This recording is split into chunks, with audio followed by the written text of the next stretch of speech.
India की judicial system. India is a single integrated judicial system ni channari se aduna khwaidagi upper level da lairina Supreme Court aduga High Court layani High Court sena state amada ko haidi ngasagi state ta khwaidagi wangba legal judiciary system je High Court na oigadamne High Court ki mathang da lakadosina magi ngasagi district court laani aduga district court ki makhada lok adalat kaina mari mul laikhaneba aduna hoje khona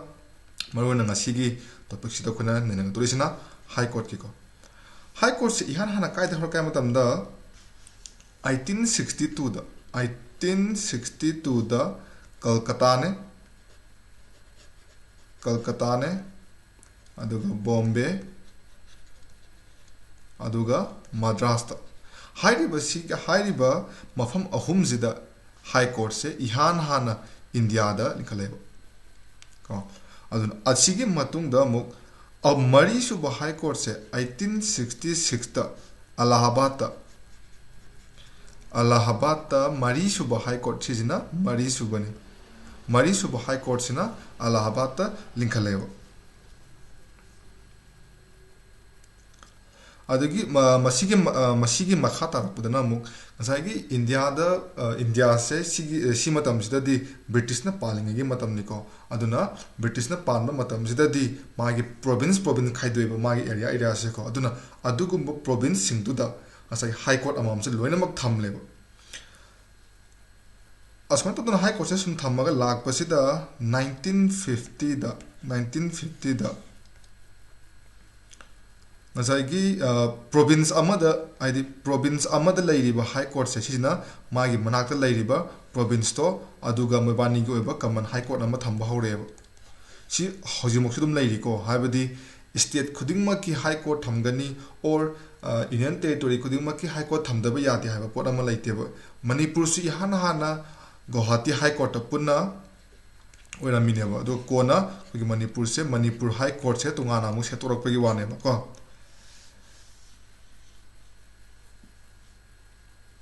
aduga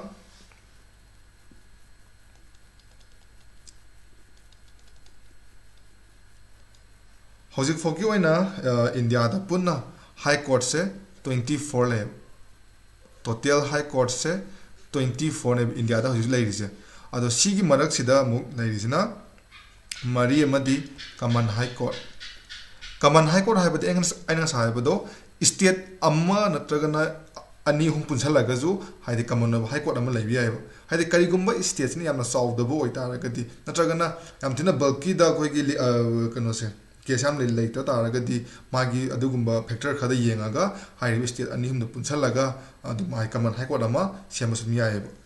aduga hojik phawdi Union Territories laiba mayam jida Delhi khaktane ba hojik masagi oiba kanoma koigi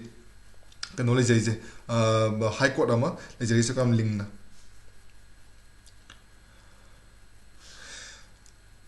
aduga High Court am laitaragadi dawani mangonda laitoise koigi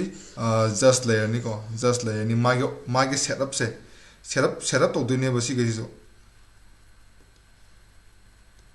ko aduna yengaje High Court am he hairaba ko common noibabu oigera natragana exclusive haibadi state ama tangi laibaduna exclusive haigani common harisina khoigi state anhim punsalaga semakpaduna common haigane bako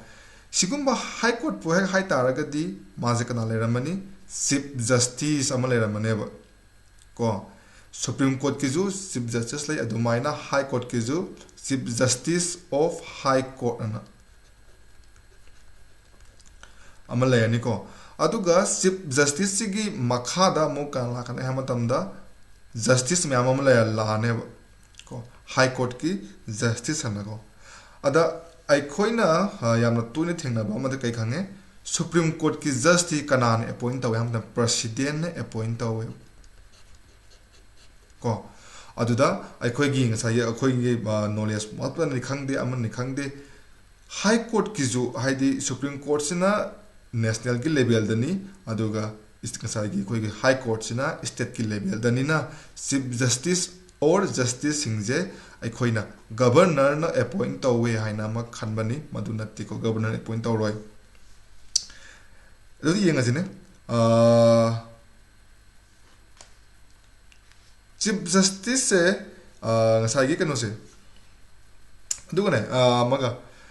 high court amada just kya laigani haibaje ngkhoi akakna na constitution da pidrib ko aduga haidi akakna na pide ado sigumbagi masing hengat paje president da constitution na power pesala thame haibadi karigumba darkar gi matungina hairiba high court sida masing hengat kani ojo khandara kani habaje president da constitution na power pesala thame adudi yengaji appointment gi yengaji ko just se akhoi just se kamai tawni habaje khange hojik maje kanan appoint tawra ke habdu mi yengaji high court ki just singje kanan appoint tawra kani president na appoint tawra kane ko aduga amkhala ke high court ki just loina makniko sida president na appoint tok toise aduga high court ki chief justice se masu president na appoint torokanebo yaraba yareko adu oitaragadi sida amu hairani ngasai gi akhoi ki india je quasi federal ne haiko haibadi yam pura federal structure ju oidaba aduna maset nebo ko aduna india je quasi federal ne haireba adu oitaragadi samaina high court kano se state season gadori ba high court ki sig mayan appoint tarok paje center na sum tarok taragadi akhoi ki ngasai gi federal structure du kairak tabra habudu ailis kan tang naina bam changi ko adum tang naina biro comment ko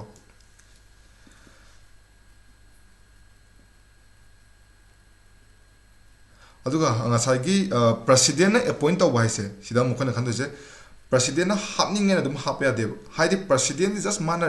appoint ro pe wa khakta ne si gi whole process la je president jina khoi ge chief justice tata tanara bam matung da just hapakadam ne aduna saida yam tina fisi wai bra habdi president na kamaina chief justice khakta da tanara hapakadoi no natra adu habdi chief justice na apamba mi khatamak sai gi just oi kadara leiko si hai khana bya bra yaiko aduna sum kan sigum badam myam thola ije sina kador ka matam da just high court ki just kum hapa matam da collegium system ama chana se na haire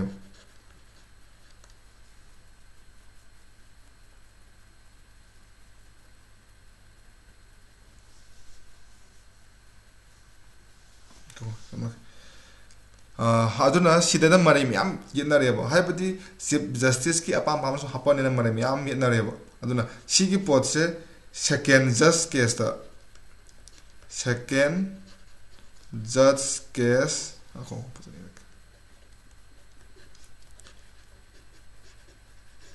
second judge case 1993 da 1993 sida hi ko chief justice of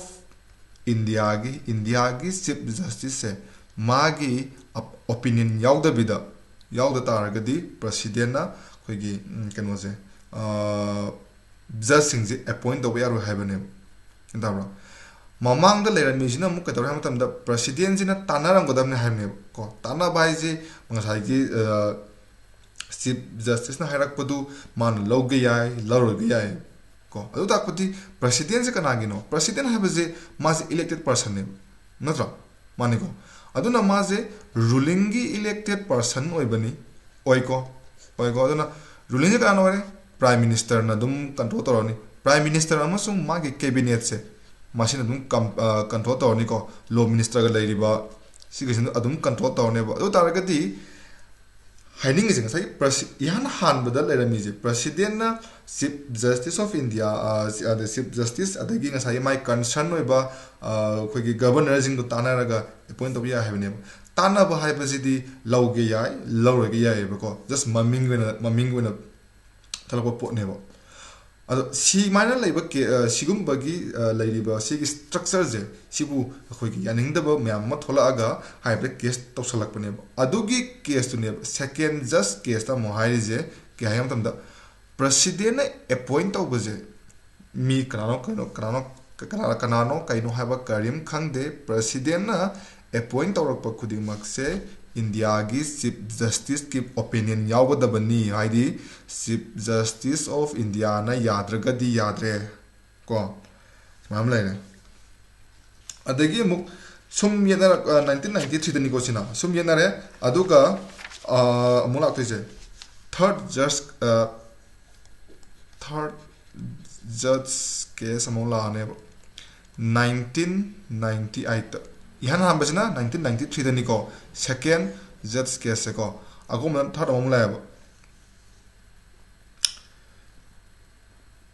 third just ꯀꯦꯁꯇ ꯁꯤꯗ ꯍꯥꯏꯁꯦ ꯀꯩꯅꯣ ꯃꯇꯝꯗ ꯀꯩꯒꯨꯝꯕ ꯍꯥꯏ ꯀꯣꯔꯠꯀꯤ ꯖꯁꯁꯦ ꯍꯥꯞꯀꯦ ꯍꯥꯏꯕ ꯇꯥꯔꯒꯗꯤ chief justice of ꯏꯟꯗꯤꯌꯥꯒꯤ ꯃꯥꯒꯤ ꯃꯇꯣꯝꯗ ꯂꯧꯔꯛꯄ ꯗꯤꯁꯤꯖꯟ ꯃꯇꯣꯝꯗ ꯂꯧꯔꯛꯄ ꯔꯤꯖꯣꯂꯨꯁꯟ ꯃꯌꯥꯝꯗꯨꯅ ꯌꯥꯔꯣꯏꯅ ꯍꯥꯏꯕꯅꯦꯕ ꯍꯥꯏ ꯀꯣꯔꯠꯀꯤ ꯖꯁ ꯑꯃ ꯍꯥꯞꯀꯦ ꯍꯥꯏ ꯇꯥꯔꯒꯗꯤ ꯆꯤꯞ ꯖꯁꯇꯤꯁ ꯑꯣꯐ ꯏꯟꯗꯤꯌꯥꯅ ꯀꯣꯂꯦꯖꯤꯌꯝ ꯑꯃ ꯁꯦꯝꯒꯗꯕꯅꯤ ꯍꯥꯏꯔꯛꯄꯅꯤꯀꯣ ꯍꯥꯏꯔꯤꯕꯁꯤꯒꯤ ꯀꯣꯂꯦꯖꯤꯌꯝꯗ ꯀꯅꯥ ꯀꯅꯥ ꯌꯥꯎꯒꯗꯒꯦ ꯍꯥꯏꯕ ꯀꯥꯟꯗ ꯇꯨ ꯁꯦꯅꯤꯌꯔ ꯃꯣꯁ ꯖꯁ ꯀꯣ ꯍꯥꯏꯕꯗꯤ ꯈ꯭ꯋꯥꯏꯗꯒꯤ ꯁꯦꯅꯤꯌꯔ ꯃꯣꯁ ꯑꯣꯏꯕ ꯖꯁꯇꯨꯃ ꯌꯥꯎꯔꯅꯤ ꯈ꯭ꯋꯥꯏꯗꯒꯤ ꯁꯦꯅꯤꯌꯔ ꯃꯣꯁ ꯖꯁꯇꯣ ꯑꯗꯨ ꯌꯥꯎꯒꯗꯕꯅꯦꯕ ꯍꯥꯏꯔꯤꯕꯁꯤꯒꯤ ꯀꯣꯂꯦꯖꯤꯌꯝꯁꯤꯗꯀꯣ ꯑꯗꯨꯒ ꯉꯁꯥꯏꯒꯤ ꯀꯩꯅꯣꯁꯦ ꯁꯤ ꯖꯤ ꯑꯥꯏꯒꯤ ꯍꯥꯏꯗꯤ ꯆꯤꯞ ꯖꯁꯇꯤꯁ ꯑꯣꯐ ꯏꯟꯗꯤꯌꯥꯒꯤ ꯃꯥꯒꯤ ꯀꯩꯅꯣꯁꯦ ꯃꯥꯒꯤ ꯑꯣꯄꯤꯅꯤꯌꯟ ꯈꯛꯇꯅ ꯍꯥꯏꯕꯗꯤ ꯃꯥꯒꯤ ꯑꯣꯄꯤꯅꯤꯌꯟ ꯈꯛꯇꯅ ꯀꯟꯁꯜꯇꯦꯁꯟꯒꯤ ꯄ꯭ꯔꯣꯁꯦꯁꯁꯦ ꯒ꯭ꯌꯥꯟ ꯇꯥꯕ꯭ꯔꯥ ꯀꯟꯁꯜꯇꯦꯁꯟꯒꯤ ꯄ꯭ꯔꯣꯁꯦꯁꯁꯦ ꯁꯤ ꯌꯥꯔꯣꯏꯅ ꯍꯥꯏꯕꯅꯦꯕ ꯀꯟꯁꯜꯇꯦꯁꯟꯒꯤ ꯄ꯭ꯔꯣꯁꯦꯁ ꯍꯥꯏꯕ ꯌꯥꯔꯣꯏ ꯍꯥꯏꯕꯅꯦꯕ ꯑꯃꯨꯛꯀ ꯍꯜꯂ ꯌꯦꯡꯁꯤꯀꯣ ꯏꯍꯥꯟ ꯍꯥꯟꯅ ꯂꯩꯔꯝꯃꯤꯁꯤꯅ ꯄ꯭ꯔꯁꯤꯗꯦꯟꯅ ꯃꯥꯅ ꯉꯁꯥꯏꯒꯤ ꯋꯥꯁꯦ ꯇꯥꯟꯅꯔꯕ ꯃꯇꯨꯡꯗ ꯀꯣ ꯑꯩꯈꯣꯏꯒꯤ ꯍꯥꯏ ꯀꯣꯔꯠꯀꯤ ꯖꯁꯁꯤꯡꯁꯦ ꯑꯦꯄꯣꯏꯟ ꯇꯧꯔꯛꯄꯅꯦꯕ ꯑꯗꯨꯒꯤ ꯖꯁꯇꯣ ꯀꯦꯁ ꯇꯧꯔꯕ ꯃꯇꯨꯡꯗ ꯁꯦꯀꯦꯟ ꯖꯁ ꯀꯦꯁ 1993ꯗ ꯍꯥꯏꯔꯤꯁꯤꯅ ꯆꯤꯞ ꯖꯁꯇꯤꯁ ꯑꯣꯐ ꯏꯟꯗꯤꯌꯥꯒꯤ ꯑꯣꯄꯤꯅꯤꯌꯟ ꯌꯥꯎꯗ ꯇꯥꯔꯒꯗꯤ ꯑꯦꯄꯣꯏꯟ ꯇꯧꯕ ꯌꯥꯔꯣꯏꯅ ꯍꯥꯏꯕꯅꯦꯕ ꯀꯣ ꯑꯗꯨꯅ ꯁꯤ ꯖꯤ ꯑꯥꯏꯗ ꯄꯋꯥꯔꯁꯦ ꯂꯣꯏꯅ ꯄꯤꯕꯒ ꯆꯞ ꯃꯥꯟꯅꯔꯦꯀꯣ ꯑꯗꯨꯒ ꯑꯃꯨꯛ ꯊꯥꯔꯠ ꯖꯁ ꯀꯦꯁ 1998ꯇ ꯑꯃꯨꯛ ꯍꯥꯏꯔꯤꯁꯤꯅ ꯀꯔꯤꯒꯨꯝꯕ ꯍꯥꯏ ꯀꯣꯔꯠꯀꯤ ꯖꯁ ꯑꯃ ꯍꯥꯞꯀꯦ ꯍꯥꯏꯕ ꯇꯥꯔꯒꯗꯤ ꯆꯤꯞ ꯖꯁꯇꯤꯁ ꯑꯣꯐ ꯏꯟꯗꯤꯌꯥꯅ ꯀꯣꯂꯦꯖꯤꯌꯝ ꯑꯃ ꯁꯦꯝꯒꯗꯕꯅꯤ ꯀꯣ ꯍꯥꯏꯔꯤꯕꯁꯤꯒꯤ ꯀꯣꯂꯦꯖꯤꯌꯝꯗ ꯁꯨꯄ꯭ꯔꯤꯝ ꯀꯣꯔꯠꯀꯤ ꯁꯦꯅꯤꯌꯔ ꯃꯣꯁ ꯖꯁꯁꯦ ꯍꯥꯞꯀꯗꯕ ꯁꯦꯅꯤꯌꯔ ꯃꯣꯁ ꯖꯁ ꯑꯅꯤꯁꯦ ꯍꯥꯞꯀꯗꯕꯅꯤ ꯍꯥꯏꯕꯅꯦꯕ ꯃꯔꯝꯗꯤ ꯆꯤꯞ ꯖꯁꯇꯤꯁ ꯑꯣꯐ ꯏꯟꯗꯤꯌꯥꯒꯤ ꯑꯣꯄꯤꯅꯤꯌꯟꯗꯨ ꯈꯛꯇꯅ ꯀꯟꯁꯜꯇꯦꯁꯟꯒꯤ ꯄ꯭ꯔꯣꯁꯦꯁꯅꯦ ꯀꯧꯕ ꯌꯥꯔꯣꯏ ꯍꯥꯏꯕꯅꯦꯕ ꯒ꯭ꯌꯥꯟ ꯇꯥꯕ꯭ꯔꯥ ꯃꯤ ꯑꯃꯇꯪ ꯋꯥ ꯇꯥꯟꯅꯕꯗꯨꯅ ꯀꯟꯁꯜ ꯇꯧꯔꯦ ꯍꯥꯏꯕ ꯌꯥꯔꯣꯏꯕ ꯃꯤ ꯑꯅꯤ ꯑꯍꯨꯝ ꯄꯨꯟꯁꯤꯟ ꯇꯥꯔꯒꯗꯤ ꯃꯥꯒꯤ ꯑꯣꯏꯕ ꯇꯣꯉꯥꯟ ꯇꯣꯉꯥꯟꯕ ꯄꯣꯠꯁꯦ ꯚ꯭ꯌꯨꯁꯨ ꯄꯨꯊꯣꯛꯀꯅꯤꯗꯅꯀꯣ ꯑꯗꯨꯒꯤ ꯄꯣꯠꯇꯨꯅꯤ ꯃꯈꯣꯏꯅ ꯁꯤꯗ ꯂꯥꯛꯍꯟꯅꯤꯡꯉꯤꯁꯦ ꯁꯨꯃꯥꯏꯅ ꯁꯨꯝ ꯃꯔꯤ ꯌꯦꯠꯅꯔ ꯂꯥꯛꯑꯦ ꯃꯔꯨꯑꯣꯏꯅ ꯑꯩꯈꯣꯏꯅ ꯖꯨꯗꯤꯁꯤꯌꯔꯤꯁꯤꯗꯗꯤ ꯌꯥꯝ ꯇꯣꯏꯅ ꯃꯔꯩꯁꯦ ꯌꯦꯠꯅꯩꯀꯣ ꯃꯔꯝꯗꯤ ꯖꯨꯗꯤꯁꯤꯌꯔꯤꯁꯤꯅꯅꯤ ꯉꯁꯤ ꯑꯩꯈꯣꯏꯕꯨ ꯉꯥꯛꯄꯤ ꯁꯦꯟꯕꯤꯔꯤꯕꯁꯦ ꯀꯅꯥꯅ ꯍꯥꯏꯕ ꯃꯇꯝꯗ ꯖꯨꯗꯤꯁꯤꯌꯔꯤꯁꯤꯅꯅꯦꯕ ꯇꯥꯏꯀꯣ ꯅꯠꯇ꯭ꯔꯒꯗꯤ ꯑꯦꯛꯖꯤꯀ꯭ꯌꯨꯇꯤꯞꯅ ꯅꯠꯇ꯭ꯔꯒꯅ ꯂꯦꯖꯤꯁꯂꯦꯆꯔꯅ ꯑꯩꯈꯣꯏꯒꯤ ꯍꯛꯁꯤꯡꯗꯣ ꯂꯣꯏ ꯃꯠꯄꯤꯈꯤꯕ ꯌꯥꯏꯑꯕ ꯑꯗꯨꯕꯨ ꯁꯤꯒꯤ ꯃꯌꯥꯝꯁꯦ ꯖꯨꯗꯤꯁꯤꯌꯔꯤꯁꯤꯅ ꯉꯥꯛꯄꯤꯔꯒ ꯊꯝꯃꯤꯅꯦꯕ ꯑꯗꯨꯅ ꯉꯁꯤ ꯍꯧꯈꯤꯕ ꯁꯔꯀꯥꯔ ꯅꯠꯇ꯭ꯔꯒꯅ ꯄꯥꯏꯔꯤꯕ ꯁꯔꯀꯥꯔ ꯅꯠꯇ꯭ꯔꯒꯅ ꯂꯥꯛꯀꯗꯧꯔꯤꯕ ꯁꯔꯀꯥꯔ ꯈꯨꯗꯤꯡꯃꯛꯅ ꯖꯨꯗꯤꯁꯤꯌꯔꯤꯁꯦ ꯁꯤꯗ ꯃꯣꯏꯅ ꯀꯟꯇ꯭ꯔꯣꯜ ꯇꯧꯅꯕ ꯍꯣꯠꯅꯔꯛꯀꯅꯦꯕ ꯀꯣ ꯑꯗꯨꯅꯅꯤ ꯖꯨꯗꯤꯁꯤꯌꯔꯤꯁꯦ ꯇꯣꯉꯥꯟꯅ ꯑꯩꯈꯣꯏꯒꯤ ꯏꯟꯗꯤꯄꯦꯟꯗꯦꯟ ꯑꯣꯏꯅ ꯊꯝꯃꯝꯃꯤꯁꯦ ꯑꯗꯨꯒꯤꯗꯃꯛꯇꯅꯦꯕ ꯍꯥꯏꯗꯤ ꯃꯁꯥꯒꯤ ꯑꯣꯏꯕ ꯐ꯭रीꯗꯝ ꯐꯪꯖꯕ ꯇꯥꯔꯒꯗꯤ ꯖꯁꯇꯤꯁꯇꯨꯁꯨ ꯐꯪꯕ ꯉꯝꯗꯣꯏꯅꯦꯕ ꯌꯥꯔꯅꯤꯀꯣ ꯑꯗꯨꯅ ꯁꯨꯃꯥꯏꯅ ꯁꯨꯝ ꯃꯔꯩ ꯌꯦꯠꯅꯔꯛꯄꯁꯤꯅ ꯑꯃꯨꯛ 99 constitutional amendment act ꯃꯈꯥꯗ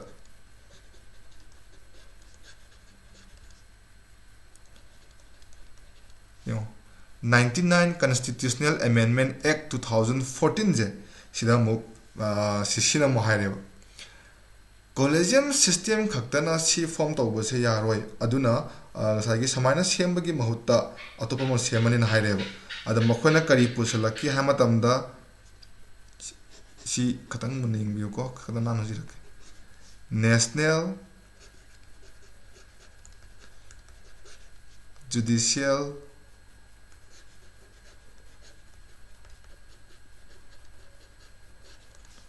appointment commission act 2014 yangone 99 constitutional amendment act 2014 jida haidi 2014 jida koi constitution se amend tok thweba adu kari pusala kay matamda national judicial appointment commission act 2014 pusale darba ayan sahibdo yari ba mokai judiciary se moina control to no honara kane habdo sini ko laija aduna haidi ba sigi commission jina hana lejarami ba collegium system je mana replace to dune yanai ko replace to thosa khadune ba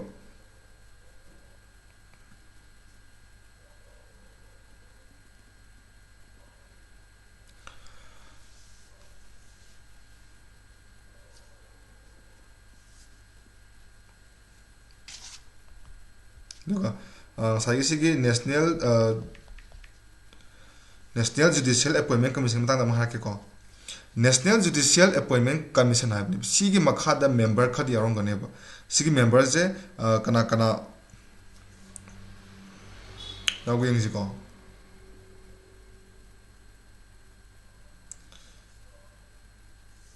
sigi makhada yawdu je chief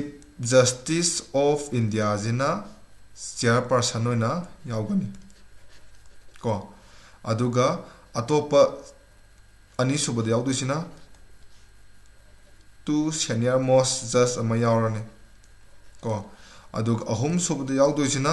union law minister aduga ahum subada yawdusina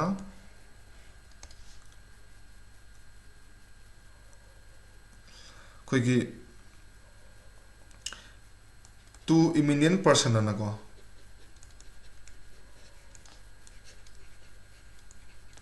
simi sidam yang ajina sidang sagi palli ba two eminent person je kari kana buno eminent person na haidu jina mo question mo lakpra laiko aduna sijibu kumang ngamna gida maktam kadra hamtan committee ma mu siame bo hairi ba sigi eminent person ani jibu khana bu gida makta committee ma mu semjale ba ko adu sigi hairiba committee se kana yaw hamtamda chief justice of india ma yawre aduga prime minister ma yawrni aduga opposition leader do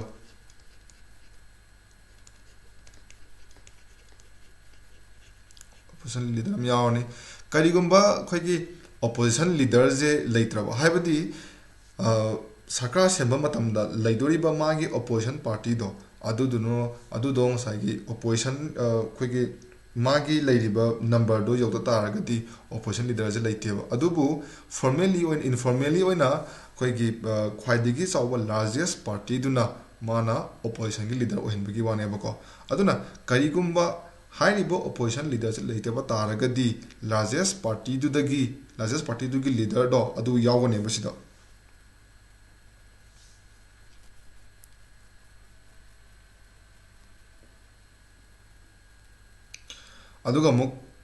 aduga amana muk silore aduga hairiba sigi eminent person ani je eminent person ani ji gi marak tagi muk amana muk kana ga hamtamda schedule caste schedule tribe natragana OBC ogadabane ko aduga hairiba sigi eminent person je mokhoi je 3 years appoint agone ba aduga mokhoi je renominate to ya deb yaba amuk yengaji ko 99 constitutional amendment act 2014 gi makhada national judicial appointment commission hainama form tawreba हाइरिबसी commission जिना हाना लेजरमीबा हाइबदी third जज case ता लेरिबा collegium system जिना खोगी जज सिंग खनबा हाइबदो अदुबु रिप्लेस तौरगा हाइरिबसी कमीशन जिना ओइना सेमदुनेबो अदुना कमीशन अमा लै तारगदी मागी मेंबर्स दुम अमुक लेदोनिना अदुना अदुगी मेंबर्स ता खना खना यावगेना मु हिंगो तमदा चीफ जस्टिस ऑफ इंडिया ना चेयरपर्सन ओइरे माना चेयरपर्सन ओइरनी अदु अनि सुबदा सीनियर मोस्ट जज को ऑफ सुप्रीम कोर्ट की सीनियर मोस्ट जज अनि म यावरानी अदुगा अहुम सुबदना यूनियन की लॉ मिनिस्टर अम यावरानी खंगनी को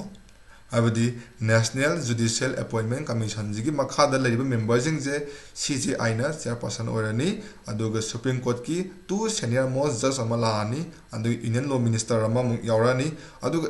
इमिनेंट पर्सन अनि मम लाकने हाइरिबसीगी इमिनेंट पर्सन अनि जे सही अहुमगी ओन अपॉइंट तौबनी अदुगा सही अहुम जे लोयबा मतुंगदा मखा तारकना मु मखोय जे री अपॉइंट तौबदी याद्रे को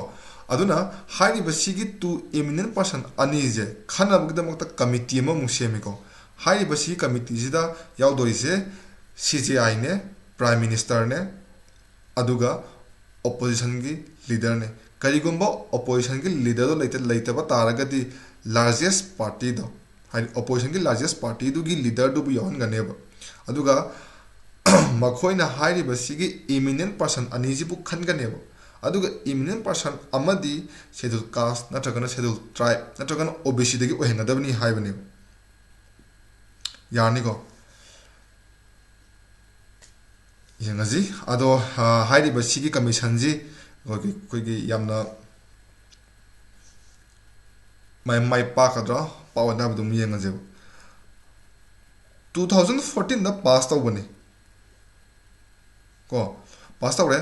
अदुगा 2015 दा सुप्रीम कोर्ट ना हाइरिबसीगी कॉन्स्टिट्यूशन 99 कॉन्स्टिट्यूशनल अमेंडमेंट एक्ट की कमीशन नमा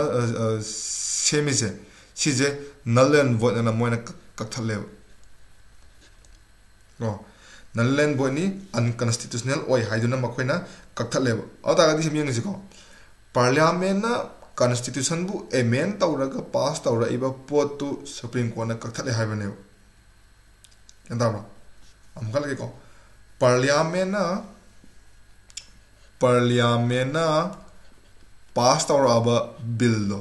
अदुदो सुप्रीम कोर्ट ना मु कक्थले हाइबने को दु तारगदी पावर जे कायदा पाइ आइंग साइबदो जुडिशियरी सिस्टम ना लेरिसे अखोइगी अखोइबु ngakpi senbirine इंडिया जिबु मखोइना ngakku senbirine मरमदि ngasi political party ji mo power hunger ngatane ko power hunger ni aduna ngasai gi मखोइगी executive order da bu oiro natragana legislative order da bu oiro khoigi praja gi hak myam je curtail tonawdo hotna rakane adugu myam do thingna bugidamakta adana balance ma thamna bugidamakta judiciary system je independent na thambane yani ko 2015 da hairiba nasagi commission adu unconstitutional oy aduna maje kathat khreb aduna hairiba sikka ise sina mu kan haba kanda for judge ke saise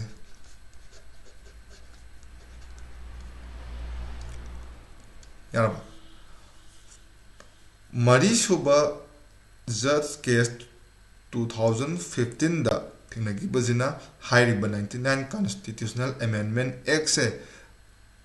null and void unconstitutional oy haidana maje kathat khreba aduga ngasai third judge case ta chana khiba khoigi collegium system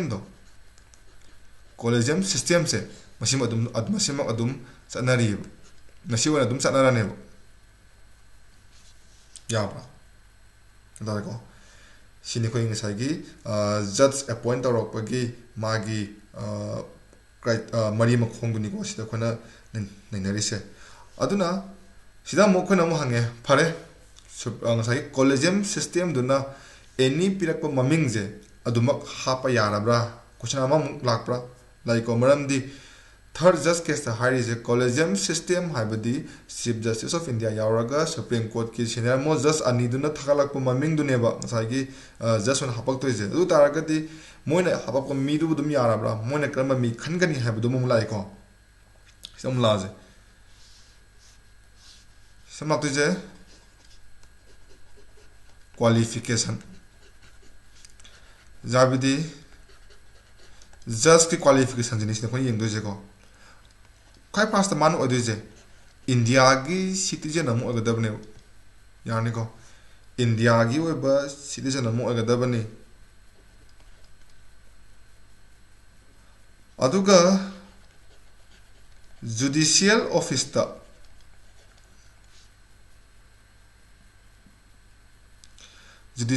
ta haibadi koi gi India gi territory manung da lairiba ko India gi territory manung da lairiba any mafam amada judicial office ta maze 10 years para katabane yani ko aduga ahum su ani su gam lairina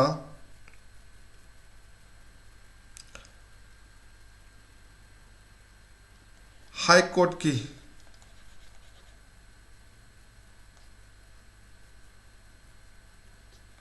sumnagi court sumnagi khoi ki district court ya ko high court ki advocate oina ko thangna na haibani ko haidi kala ya deba aina 2021 da aija high court ki advocate ore 22 toega 23 dam ore sahi hum ore haba yabra ya de ko aduna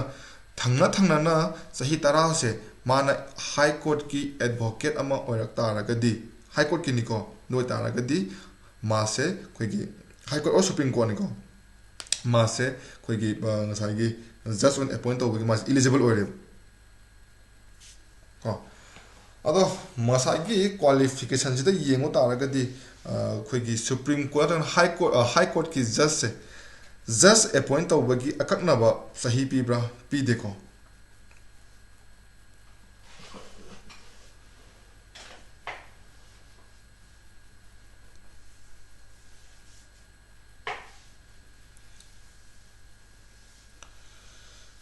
aduga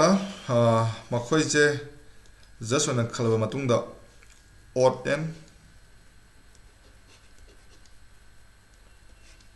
or affirmation khoi gi sigi odd or affirmation je handakti exam da yam toina hankanare ko hankar haidi makhoi na phrase ka piramane ba adu question hangi je hai mathaki je karambana wasak lobada sinagin hangakpa yawe ba ko mamangi exam da su haidi 2020 gi EPSC prelims da su hai ba si question je hangi ba male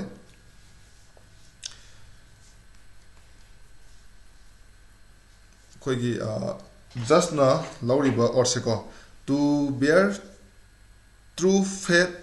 and allegiance to the Constitution of India ko to bear true faith and allegiance to the Constitution of India. India ki sovereignty uphold takalakpa. Adu si gaisina khoi gi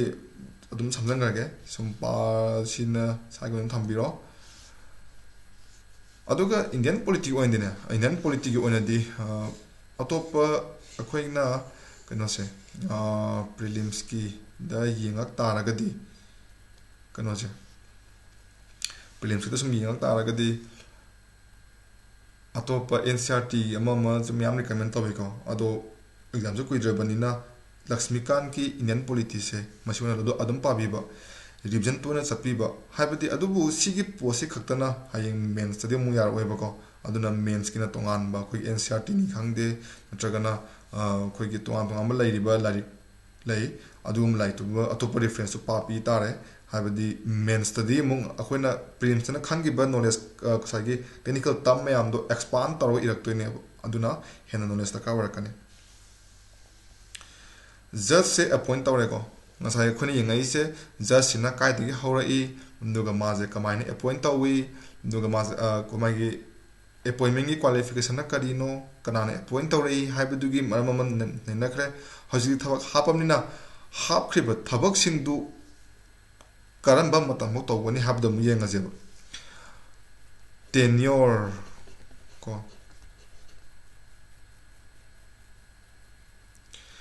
tenure ꯁꯦ ꯑꯩꯈꯣꯏꯅ tenure ꯂꯩꯇꯕ ꯀꯩꯅꯣꯁꯦ ꯑꯩꯈꯣꯏꯅ ꯀꯩꯒꯨꯝꯕ ꯐꯖꯅ tenure ꯁꯦ ꯄꯤꯕꯤꯗ꯭ꯔꯕ ꯀꯣ like contract ꯀꯨꯝꯕꯗ ꯍꯥꯏꯔꯣꯅꯦ ꯖꯣꯕꯁꯦ secure ꯀꯣꯟꯇ꯭ꯔꯦꯛꯀꯤ ꯖꯣꯕꯁꯦ secure ꯑꯣꯏꯗꯦꯕ ꯀꯣ ꯁꯤꯗꯒꯤ ꯑꯃꯨꯛ ꯍꯦꯟꯅ ꯗꯦꯂꯤ ꯋꯦꯖꯦꯁ ꯀꯥꯡꯕꯨꯁꯤꯅ ꯑꯃꯨꯛ ꯁꯦꯀ꯭ꯌꯣꯔ ꯑꯣꯏꯕ ꯍꯦꯟꯗꯦꯕ ꯍꯥꯏꯕꯗꯤ ꯑꯩꯅ ꯇꯧꯗꯣꯔꯤꯕ ꯊꯕꯛꯁꯦ ꯆꯍꯤꯁꯤꯐꯧ ꯇꯧꯒꯅꯤ ꯑꯣꯔ ꯑꯩꯅ ꯁꯤ ꯃꯇꯝꯁꯤꯗ ꯆꯍꯤꯁꯤ ꯂꯣꯏꯒꯅꯤ ꯈꯣꯠꯀꯅꯤ ꯍꯥꯏꯕꯒꯤ ꯄꯣꯠ ꯑꯃ ꯂꯩꯇꯕꯅꯤꯅ ꯑꯩꯁꯦ ꯀꯔꯝ ꯀꯥꯟꯗ ꯂꯧꯊꯣꯛꯀꯗꯣꯏꯅꯣ ꯍꯥꯏꯕꯒꯤ ꯀꯩꯅꯣ ꯑꯃ ꯂꯩꯌꯦꯕ ꯀꯣ ꯑꯗꯨꯕꯨ ꯁꯤꯒꯤ ꯖꯁꯀꯤ ꯃꯇꯥꯡꯗꯁꯨ ꯀꯟꯁꯇꯤꯇ꯭ꯌꯨꯁꯟꯅ ꯖꯁꯀꯤ ꯃꯥꯒꯤ ꯇꯦꯟꯌꯣꯔꯁꯦ ꯍꯥꯏꯕꯗꯤ ꯍꯥꯏꯔꯤꯕ ꯖꯁ ꯑꯃꯅ ꯃꯇꯝꯁꯤꯐꯧ ꯆꯍꯤ 3 ꯅꯠꯇ꯭ꯔꯒ ꯆꯍꯤ 4 ꯄꯨꯒꯗꯕꯅꯤ ꯈꯣꯠꯀꯗꯕꯅꯤ ꯍꯥꯏꯕꯒꯤ ꯑꯀꯛꯅꯕ ꯑꯃ ꯄꯤꯔꯝꯗꯦꯕ ꯀꯣ ꯑꯗꯨ ꯄꯤꯔꯝꯗꯦ ꯑꯗꯨꯕꯨ ꯄꯤꯔꯝꯗ꯭ꯔꯒꯁꯨ ꯉꯁꯥꯏꯒꯤ ꯃꯥꯅ ꯀ꯭ꯔꯥꯏꯇꯦꯔꯤꯌꯥ ꯈꯔꯗꯤ ꯃꯥꯅ ꯊꯝꯖꯜꯂꯝꯃꯦꯕ ꯖꯁ ꯑꯃꯅ ꯆꯍꯤ 62 ꯁꯨꯗ꯭ꯔꯤꯐꯥꯎꯁꯦ ꯆꯍꯤ 62 ꯁꯨꯗ꯭ꯔꯤꯐꯥꯎꯗꯤ ꯃꯥꯒꯤ ꯑꯣꯐꯤꯁꯁꯦ ꯑꯗꯨꯝ ꯄꯥꯏꯕ ꯌꯥꯔꯤꯕ ꯀꯣ ꯑꯗꯨꯒ ꯀꯔꯤꯒꯨꯝꯕ ꯉꯁꯥꯏꯒꯤ ꯖꯁꯁꯤꯒꯤ ꯆꯍꯤꯁꯤꯒꯤ ꯃꯇꯥꯡꯗ ꯑꯦꯅꯤ ꯀꯣꯏꯁꯟ ꯑꯃ ꯑꯦꯔꯥꯏꯁ ꯇꯧꯔꯛꯄ ꯇꯥꯔꯒꯗꯤ ꯄ꯭ꯔꯁꯤꯗꯦꯟꯅ ꯀꯅꯥꯗ ꯆꯤꯐ ꯖꯁꯇꯤꯁ ꯑꯣꯐ ꯏꯟꯗꯤꯌꯥꯁꯦ ꯇꯥꯟꯅꯔꯒ ꯃꯥꯅ ꯗꯤꯁꯤꯖꯟ ꯂꯧꯔꯛꯀꯅꯦꯕ ꯑꯗꯨꯅ ꯑꯗꯨꯒꯨꯝꯕ ꯄ꯭ꯔꯁꯤꯗꯦꯟꯅ ꯂꯧꯔꯛꯄ ꯗꯤꯁꯤꯖꯟꯁꯦ ꯂꯥꯁ ꯑꯦꯟ ꯐꯥꯏꯅꯦꯜꯅꯦꯕ ꯁꯤꯗ ꯑꯝꯇ ꯃꯔꯤ ꯄꯦꯠꯇ꯭ꯔꯦꯕ ꯒ꯭ꯌꯥꯟ ꯇꯥꯔꯕ ꯑꯩꯅ ꯍꯥꯏꯕꯗꯣ ꯇꯦꯟꯌꯣꯔ ꯍꯥꯏꯇꯥꯔꯒꯗꯤ ꯖꯁꯀꯤ ꯃꯥꯒꯤ ꯆꯞ ꯆꯥꯕ ꯐꯤꯛꯁ ꯇꯦꯟꯌꯣꯔ ꯑꯃ ꯀꯟꯁꯇꯤꯇ꯭ꯌꯨꯁꯟꯅ ꯐꯤꯛꯁ ꯇꯧꯔꯝꯗꯦꯕ ꯀꯣ ꯑꯗꯨꯕꯨ ꯉꯁꯥꯏꯒꯤ ꯖꯁꯁꯤꯡꯁꯤꯅ ꯃꯥꯅ ꯆꯍꯤ 62 ꯁꯨꯗ꯭ꯔꯤꯐꯥꯎꯗꯤ ꯑꯣꯐꯤꯁꯇ ꯑꯗꯨꯝ ꯂꯩꯕ ꯑꯣꯐꯤꯁ ꯄꯥꯏꯕ ꯌꯥꯔꯤꯕ ꯑꯗꯨꯅ ꯃꯥꯒꯤ ꯆꯍꯤꯁꯤꯒꯤ ꯃꯇꯥꯡꯗ ꯀꯩꯒꯨꯝꯕ ꯀꯣꯏꯁꯟ ꯑꯃ ꯑꯦꯔꯥꯏꯁ ꯇꯧꯔꯛꯄ ꯇꯥꯔꯒꯗꯤ ꯄ꯭ꯔꯁꯤꯗꯦꯟꯅ ꯆꯤꯐ ꯖꯁꯇꯤꯁ ꯑꯣꯐ ꯏꯟꯗꯤꯌꯥꯗꯒꯤ ꯃꯥꯅ ꯀꯩꯅꯣꯁꯦ ꯀꯟꯁꯜ ꯇꯧꯒꯅꯦꯕ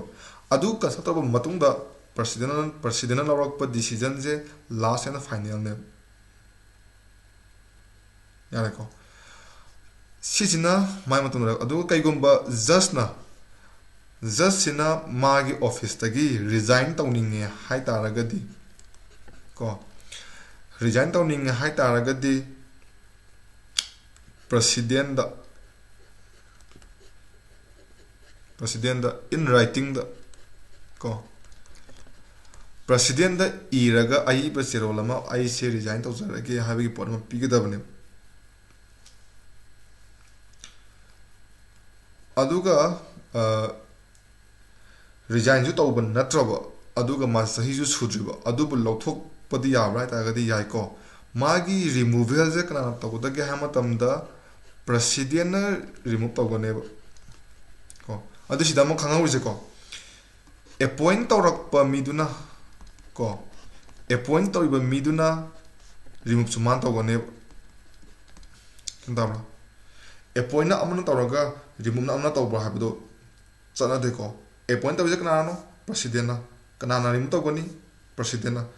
ꯑꯗꯨꯒꯤ ꯁꯦꯝ ꯀꯦꯁꯇ ꯑꯩꯈꯣꯏ I A S I P S ꯂꯩꯔꯤꯕ ꯃꯌꯥꯝꯁꯤꯁꯨ ꯀꯅꯥꯅ ꯑꯦꯄꯣꯏꯟ ꯇꯧꯔꯛꯏ ꯄ꯭ꯔꯁꯤꯗꯦꯟꯅ ꯀꯣ ꯁꯁꯄꯦꯟ ꯊꯝꯈꯤꯕꯗꯤ ꯌꯥꯏ ꯉꯁꯥꯏꯒꯤ ꯑꯥꯏ ꯑꯦꯁ ꯑꯃꯅ ꯏꯁꯇꯦꯠꯇ ꯇꯥꯔꯕ ꯃꯇꯨꯡꯗ ꯃꯥꯒꯤ ꯋꯥꯛꯇ ꯀꯟꯐ꯭ꯂꯤꯛ ꯑꯣꯔ ꯑꯦꯅꯤ ꯄ꯭ꯔꯣꯕ꯭ꯂꯦꯝ ꯑꯃ ꯊꯣꯛꯂꯛꯄꯗꯒꯤ ꯃꯥꯁꯦ ꯁꯁꯄꯦꯟ ꯊꯝꯈꯤꯕꯗꯤ ꯌꯥꯏ ꯑꯗꯨꯕꯨ ꯏꯁꯇꯦꯠ ꯒꯚꯔꯟꯃꯦꯟꯠꯅ ꯍꯥꯏꯔꯤꯕ ꯑꯣꯐꯤꯁꯥꯔ ꯑꯗꯨ ꯊꯕꯛ ꯗꯥꯏꯔꯦꯛ ꯗꯤꯁꯃꯤꯁ ꯇꯧꯊꯣꯛꯄꯗꯤ ꯑꯝꯇ ꯉꯝꯗꯦꯕꯀꯣ ꯑꯗꯨꯅ ꯁꯤꯒꯤ ꯔꯤꯃꯨꯚ ꯇꯧꯕꯁꯤꯅ ꯁꯦꯟꯇꯔꯗ ꯆꯠꯂꯒ ꯄ꯭ꯔꯁꯤꯗꯦꯟ ꯌꯧꯒꯗꯕꯅꯦꯕ ꯌꯥꯔꯅꯤꯀꯣ ꯁꯤꯅ ꯑꯥꯏ ꯑꯦꯁꯀꯤ ꯐꯖꯕ ꯍꯥꯏꯁꯦ ꯑꯗꯨꯅ ꯄ꯭ꯔꯁꯤꯗꯦꯟꯒꯤ ꯔꯤꯃꯨꯚ ꯇꯧꯕꯁꯦ ꯖꯁ ꯔꯤꯃꯨꯚ ꯇꯧꯕꯁꯦ ꯄ꯭ꯔꯁꯤꯗꯦꯟꯅ ꯔꯤꯃꯨꯚ ꯇꯧꯒꯅꯤ ꯀꯅꯥꯗꯒꯤ ꯂꯥꯛꯑꯀꯥꯟꯗ ꯄꯥꯔꯂꯤꯌꯥꯃꯦꯟꯇꯒꯤ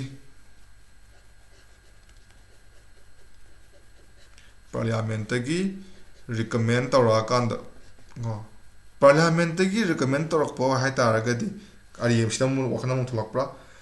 ꯄꯥꯔꯂꯤꯌꯥꯃꯦꯟꯇꯒꯤ ꯔꯤꯀꯃꯦꯟ ꯇꯧꯔꯛ ꯇꯥꯔꯒꯗꯤ ꯄꯥꯔꯂꯤꯌꯥꯃꯦꯟꯇꯒ ꯋꯥ ꯈꯟꯅꯔꯝꯒꯗ꯭ꯔꯥ ꯌꯦꯁ ꯈꯟꯅꯔꯝꯒꯅꯤꯀꯣ ꯄꯥꯔꯂꯤꯌꯥꯃꯦꯟꯇꯒꯤ ꯔꯤꯀꯃꯦꯟ ꯇꯧꯔꯛꯄ ꯍꯥꯏꯕꯁꯤ ꯄꯥꯔꯂꯤꯌꯥꯃꯦꯟꯇꯒꯤ ꯃꯤ ꯑꯃꯅꯤꯅ ꯍꯥꯏꯗꯤ ꯄ꯭ꯔꯥꯏꯝ ꯃꯤꯅꯤꯁꯇꯔ ꯑꯗꯒꯤ ꯍꯣꯝ ꯃꯤꯅꯤꯁꯇꯔ ꯃꯣꯏꯒꯤ ꯑꯩꯈꯣꯏ ꯀꯦꯕꯤꯅꯦꯠ ꯃꯤꯅꯤꯁꯇꯔ ꯑꯃꯅꯤꯅ ꯇꯧꯔꯛꯄ ꯅꯠꯇꯦ ꯄꯥꯔꯂꯤꯌꯥꯃꯦꯟꯇ ꯄꯥꯁ ꯇꯧꯔꯒ ꯕꯤꯜ ꯑꯣꯏꯅ ꯄꯨꯈꯠꯂꯀꯥꯟꯗꯅꯦꯕ ꯄ꯭ꯔꯁꯤꯗꯦꯟꯅ ꯌꯥꯔꯦ ꯍꯥꯏꯔ ꯀꯥꯟꯗꯅꯦꯕ ꯂꯧꯊꯣꯛꯈꯤꯗꯣꯏꯁꯦꯀꯣ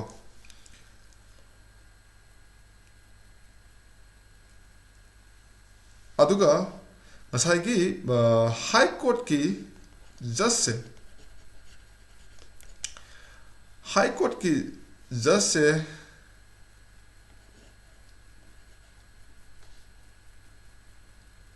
मागी ऑफिस से सही 62 सुद्रिबो थादोए हाइबने कोंते सही 62 सुरकान माते थादोपे यागने हाइबने ओंदारगति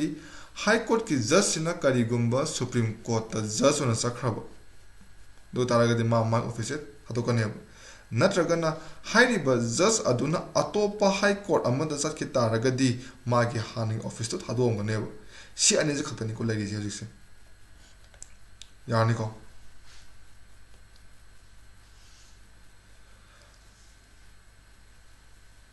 हजिर मु येंगजे ngasi yam sang torgumjiko only magi जज की रिमूव तौबसे सियान यंग हजिंग सागी पार्लियामेंट की रिमूव तो या हेबदको मतलब just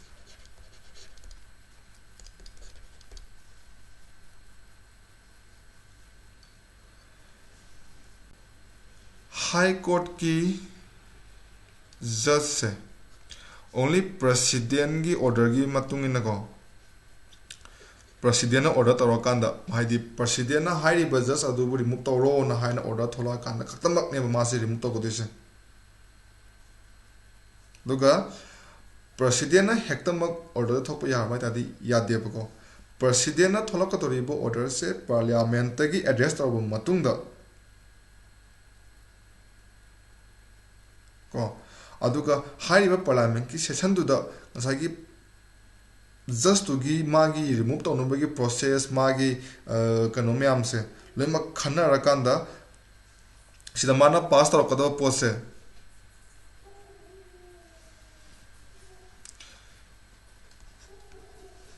special majority of each house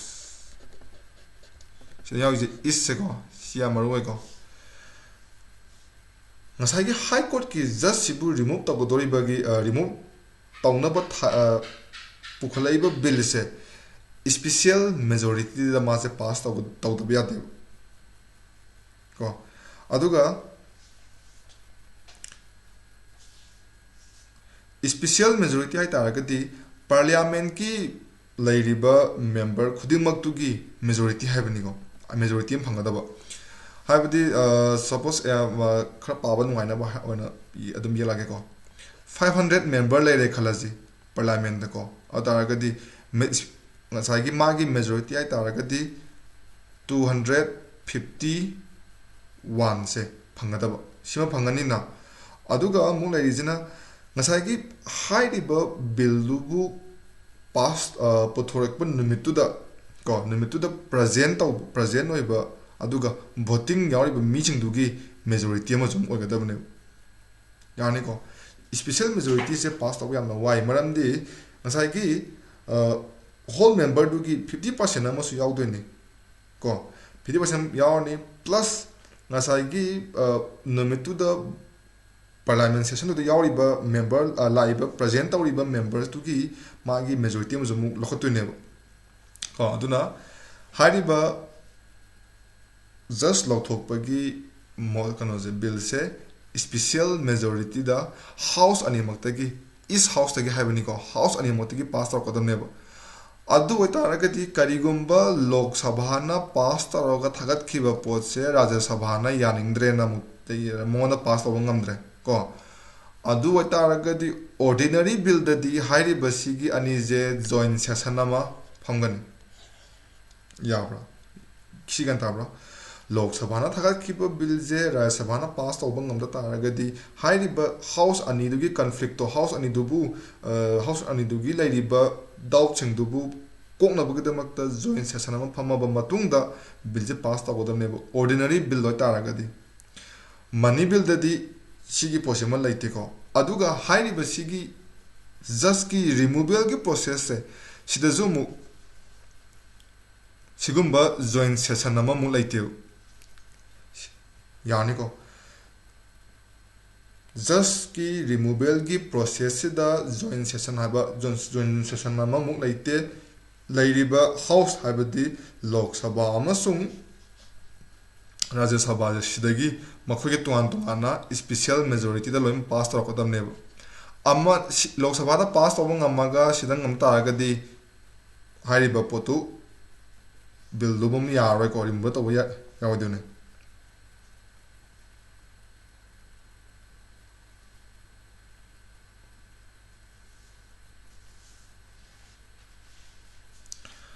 aduna ngasai high court ki just High Court ki judge se si jagah Supreme Court ki judge siga cha mane ko makhoi gi removal je yarba aduna makhoi ji yamna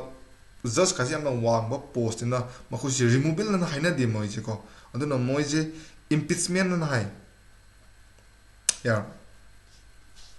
samana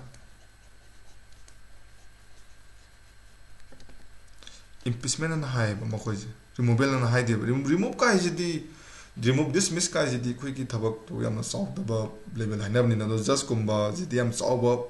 post mo oibani na makhoi je khoi respect ai tare makhoi de utper respect oina makhoi je removal na haide impeachment na hai ko aduga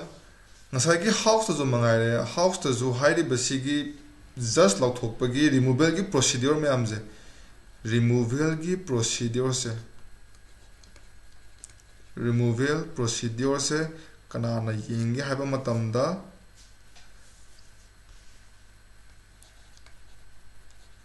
Judge Inquiry Act 1968 se Judge Inquiry Act 1968 sina ngasai gi just removal gi whole procedure me amdo magi makhada loi mu tarok da banga tane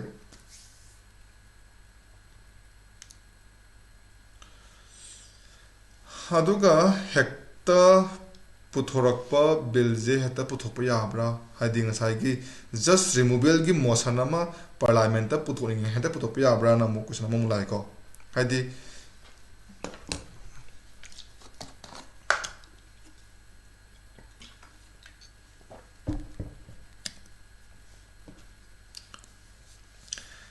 just ki removal ki process parliament ta tawdan ne habni na Parliament ki any member amana dum maide mana nusida ba just only me khala habadi ICMP ne khala ji aigi mat ngasa gi aina haiba wa or aigi na pam da ba khara ai ko gi manipur ki high court ki just amana tawre na khala si tagadi magi mayok ta impeachment motion ja aina dum pukhat pa yabra question ama lai ba maram di Parliament ta pass to ne ba hoi pass to bo to do na mo oi khaga hekta pukat pi yara ha ko sana mo laktra dai ko adu mo tam da mo lakto je magi removal gi motion je removal motion je Lok Sabha oiraga na 100 member na sign to da ba aduga Rajya Sabha oiraga na 50 members na sign to da ba yarba cinema gi phasaba se ko haidi just amaje hector remove to ninga na to ya deba just amabu remove to ga hai taraga di Lok Sabha dagi haidi Lok Sabha dagi initiate to bo hor to ne na haidu ni ko haidi kuno se phai phai sida muslai nasai gi just remove to bagi motion je Lok Sabha da khatang initiate to boda bra natraga na Rajya Sabha initiate to boda bra haiba question ama lai ko sida mu lakto se ani maktagi amadagi dum torok horak pa yai haibadi Rajya Sabha dagi nasai gi magi removal gi motion du se initiate torok ko su yai natraga na Lok Sabha da tawra su yai adubu karigumba Rajya Sabha dagi initiate torok taragadi Rajya Sabha dugi 50 members na sign taro kadabani aduga Lok Sabha dagi initiate taro agana Lok Sabha gi members chamana sign taro kadabani yani ko ꯑꯗꯨꯒ ꯂꯣꯛ ꯁꯚꯥꯗꯒꯤ ꯏꯅꯤꯁꯤꯌꯦꯠ ꯇꯧꯔꯛꯄ ꯑꯣꯏꯔꯒꯅ ꯀꯅꯥꯗ ꯄꯤꯁꯟꯒꯅꯤ ꯁ꯭ꯄꯤꯀꯔꯗ ꯄꯤꯁꯟꯒꯅꯦꯕ ꯌꯥꯏꯀꯣ ꯑꯗꯨꯒ ꯔꯥꯖ꯭ꯌ ꯁꯚꯥꯒꯤꯗ ꯑꯣꯏꯔꯒꯅ ꯀꯅꯥꯗ ꯄꯤꯁꯟꯒꯅꯤ ꯆꯤꯌꯔꯃꯦꯟꯗ ꯔꯥꯖ꯭ꯌ ꯁꯚꯥꯗꯗꯤ ꯁ꯭ꯄꯤꯀꯔ ꯍꯥꯏꯗꯦꯀꯣ ꯔꯥꯖ꯭ꯌ ꯁꯚꯥꯗꯗꯤ ꯆꯤꯌꯔꯃꯦꯟꯅꯤ ꯑꯗꯨꯒ ꯂꯣꯛ ꯁꯚꯥꯒꯤ ꯁ꯭ꯄꯤꯀꯔꯗꯤ ꯏꯂꯦꯛꯇꯦꯠꯅꯤ elected from the members ꯍꯥꯏꯕꯗꯤ ꯂꯣꯛ ꯁꯚꯥ ꯉꯁꯥꯏꯒꯤ ꯄꯥꯔꯂꯤꯌꯥꯃꯦꯟꯠꯀꯤ ꯂꯣꯛ ꯁꯚꯥꯒꯤ ꯃꯦꯝꯕꯔꯁꯤꯡꯗꯒꯤ ꯈꯜꯂꯛꯄꯅꯦꯕ ꯌꯥꯏꯀꯣ ꯈꯜꯂꯛꯀꯦ ꯂꯣꯛ ꯁꯚꯥꯒꯤ ꯁ꯭ꯄꯤꯀꯔꯁꯦ ꯃꯥꯁꯨ इलेक्टेडनी माना डायरेक्टली इलेक्टेडनी हाइदि मादि लोक सभागी मेंबरनिना अदुना लोक सभागी स्पीकरजे मसागी लोक सभागी मेंबर मरक्तगी इलेक्शन तौरगा खलकपनी अदुगा राज्य सभागी चेयरमैन जु माजु इलेक्शन तौरकपनी अदुगा माजे राज्य सभागी मेंबर नते माजे वाइस प्रेसिडेंट ऑफ इंडिया है यानीको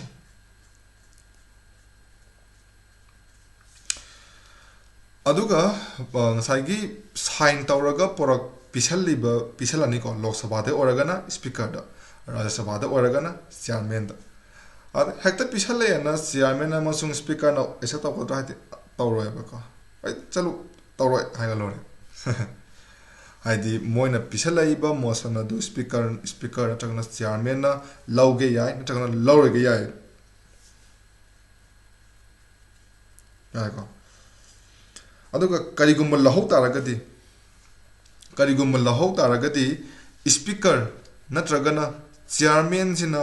करिगुम्बा लहौ तारगदी कमिटी मा सेमगने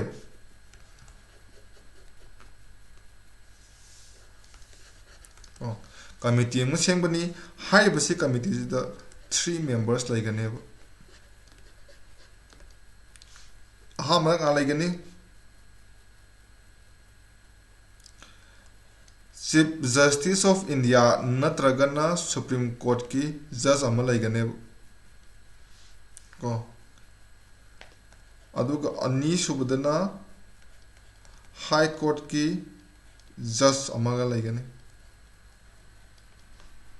ओम सुबदना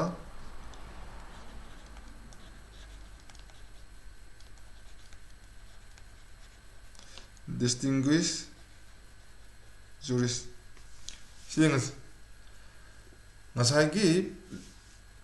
जज की रिमूवल की मोशन जे स्पीकर अमसुंग चेयरमैन ना एक्सेप्ट तौगे याय तौरगे याय हाइबनेबको अदुबो करिगुम्बा एक्सेप्ट तौगिबा तारगदी स्पीकर नत्रगना चेयरमैन दुना कमिटी मा सेमगनेब हाइरिबा कमिटी दुदा मेंबर अहुमना साबा कमिटी उगदबनी मेंबर अहुम यावदबनी मेंबर अहुम दुदा चीफ जस्टिस ऑफ इंडिया नत्रगना सुप्रीम कोर्ट की जज अदुगा हाई कोर्ट की जज अमा एनी हाई कोर्ट की जज अमा अदुगा डिस्टिंग्विश एबा जुरिस्ट अमा यावदबनी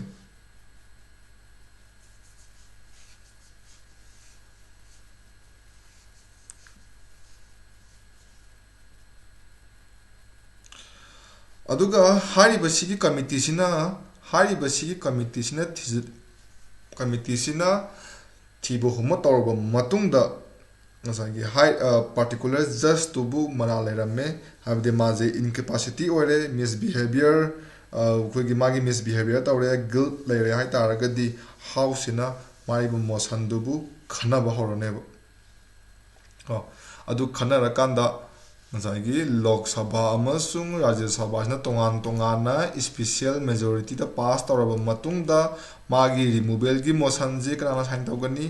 प्रेसिडेंट साइन तौगनी वन्स प्रेसिडेंट साइन तौ तागदी प्रेसिडेंट जिना हाइरिबा जज तुबु रिमूव तौरो हाइबगी ऑर्डर थोनी अदुगा जज तुदुम चखरनी पाइग्रानी को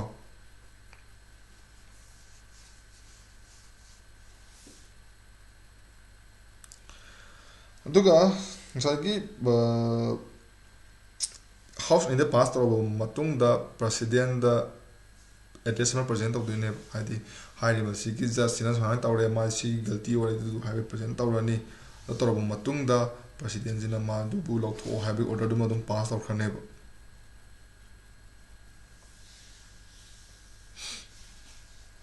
हाइको दुदि खना खंगी जे हाई कोर्ट की जज लौथोकपसे सुप्रीम कोर्ट की जज का समान है को ꯑꯗꯨꯅ ꯑꯗꯨꯕꯨ ꯍꯧꯖꯤꯛ ꯐꯥꯎꯗ ꯍꯥꯏꯇꯥꯔꯦ ꯍꯧꯖꯤꯛ ꯐꯥꯎꯗ ꯍꯥꯏ ꯀꯣꯔꯠꯀꯤ ꯖꯁ ꯑꯃꯠꯇ ꯏꯝꯄꯤꯁ ꯇꯧꯗ꯭ꯔꯤꯕ ꯌꯥꯏꯀꯣ ꯑꯗꯨꯒ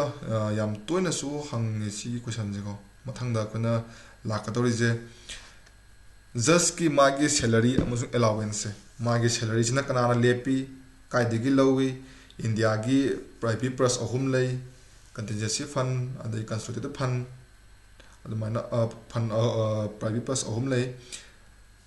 ꯖꯁꯀꯤ ꯁꯦꯂꯔꯤ ꯑꯃꯁꯨꯡ ꯃꯥꯒꯤ ꯑꯦꯂꯥꯎꯋꯦꯟꯁ ꯄꯦꯟꯁꯟ ꯃꯌꯥꯝꯁꯦ ꯀꯥꯏꯗꯒꯤ ꯂꯧꯊꯣꯛꯏ ꯀꯥꯏꯗꯒꯤ ꯁꯤꯖꯤꯟꯅꯩ ꯍꯥꯏꯕꯁꯦ ꯑꯦꯛꯖꯥꯝꯗꯁꯨ ꯌꯥꯝ ꯇꯣꯏꯅꯁꯨ ꯍꯪꯕꯅꯦ ꯑꯗꯨꯃ ꯂꯩꯔꯅꯤ ꯑꯗꯨꯒ ꯖꯁ ꯇ꯭ꯔꯥꯟꯁꯐꯔ ꯇꯧꯕ ꯑꯩꯈꯣꯏ ꯌꯥꯝꯅ ꯃꯃꯥꯡ ꯆꯍꯤ ꯑꯅꯤꯃꯨꯛꯀꯤ ꯃꯃꯥꯡꯗ ꯀꯔꯤꯅꯣ ꯇꯥꯃꯤꯜ ꯅꯥꯗꯨꯗꯒꯤ ꯖꯁ ꯑꯃ ꯑꯩꯈꯣꯏ ꯌꯥꯝ ꯄꯤꯛꯄ ꯁ꯭ꯇꯦꯠ ꯑꯃꯗ ꯊꯥꯕꯒꯤ ꯏꯔꯥꯡ ꯊꯣꯛꯅꯗꯅ ꯃꯁꯥꯒ ꯔꯤꯖꯥꯏꯟ ꯇꯧꯅꯈꯤꯕꯒꯤ ꯑꯃ ꯋꯥꯔꯤ ꯑꯃꯁꯨ ꯂꯩꯈꯤꯕꯅꯦ ꯑꯗꯨꯒ ꯖꯁꯁꯤꯗ ꯁꯨꯝ ꯑꯦꯛꯇꯤꯡ ꯆꯤꯞ ꯖꯁꯇꯤꯁ ꯀꯥꯏꯅꯁꯨ ꯂꯩꯔꯤ ꯑꯗꯨꯒ ꯖꯁ ꯀꯌꯥꯝ ꯑꯇꯣꯞꯄ ꯖꯁ ꯍꯥꯞꯆꯤꯜꯂꯛꯄ ꯌꯥꯕ ꯑꯗꯒꯤ ꯖꯁꯁꯤꯅ ꯑꯃꯨꯛ ꯃꯥꯒꯤ 62 ꯌꯔꯁꯁꯦ ꯍꯦꯟꯇꯣꯛꯑꯀꯥꯟꯗ ꯑꯣꯐꯤꯁ ꯊꯥꯗꯣꯛꯑꯀꯥꯟꯗ ꯃꯥꯁꯦ ꯀꯔꯤ ꯇꯧꯒꯅꯤ ꯑꯩꯈꯣꯏꯒꯤ ꯄ꯭ꯔꯥꯏꯚꯦꯠ ꯑꯗꯨꯝ ꯄ꯭ꯔꯥꯛꯇꯤꯁ ꯇꯧꯕ ꯌꯥꯕ꯭ꯔꯥ ꯀꯥꯏꯅ ꯑꯗꯨꯒꯨꯝꯕ ꯃꯌꯥꯝ ꯑꯃ ꯃꯊꯪꯗ ꯑꯃꯨꯛ ꯅꯩꯅꯔꯁꯤ ꯑꯗꯨꯒ ꯍꯥꯏ ꯀꯣꯔꯠꯁꯦ ꯏꯟꯗꯤꯄꯦꯟꯗꯦꯟ ꯑꯣꯏꯔꯤꯁꯦ ꯀꯃꯥꯏꯅ ꯑꯣꯏꯔꯤꯅꯣ ꯍꯥꯏꯕꯗꯣ ꯑꯗꯨꯁꯨ ꯃꯊꯪꯗ ꯑꯗꯨꯝ ꯂꯩꯔꯅꯤ ꯑꯁꯤꯒꯤꯗꯤ ꯊꯦꯡꯛ ꯌꯨ